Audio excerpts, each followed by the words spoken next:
देखी भैया आजकल के जमाना देखते हुए बेटा अपना माई बाप के घर से बाहर निकाल देता।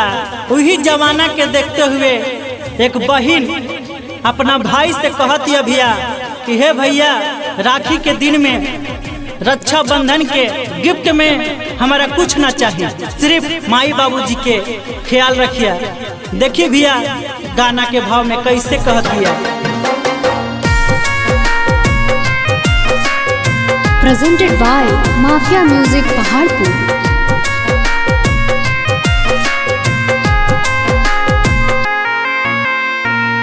रखिया के बदले रखिया माई के ध्यान हो, रखिया के बदले रखिया माई के ध्यान हो। ना चाहे पैसा रुपया, ना चाहे पैसा रुपया, ना चाहे पैसा कहे बहिनी तोहार हो। रखिया के बदले रखिया माई के ध्यान हो, रखिया के बदले रखिया माई के ध्यान हो। रखिया के बदले रखिया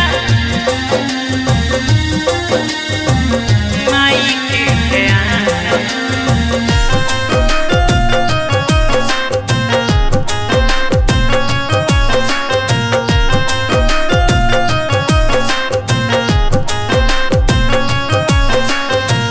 भाई भाई मत लड़िहा हंसी है जमाना, माई बाबू के कबो रोकिहा न खाना, रोकिहा न खाना।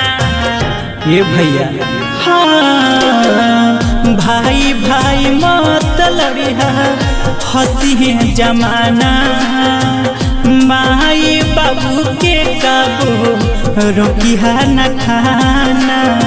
साल भपायाले हम, साल भपायाले हम, साल भपायाले हम जैसे मेहमान हो।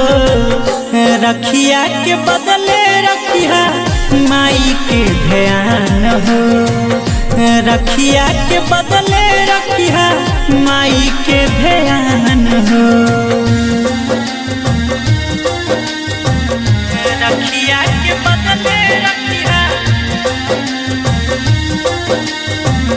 माई के ध्यान हो।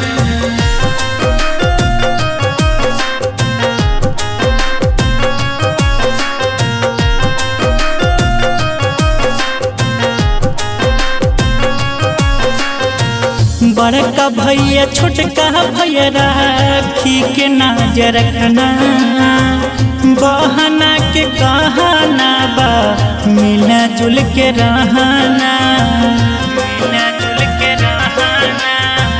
हे भैया हाँ बड़का भैया छोटका भैया राखी के नजर रखना, बहना के कहना बा मिला जुल के रहना।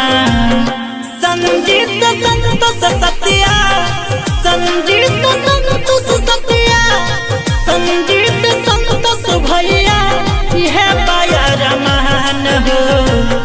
रखिया के बदले रखिया माई के ध्यान हो, रखिया के बदले रखिया माई के ध्यान हो।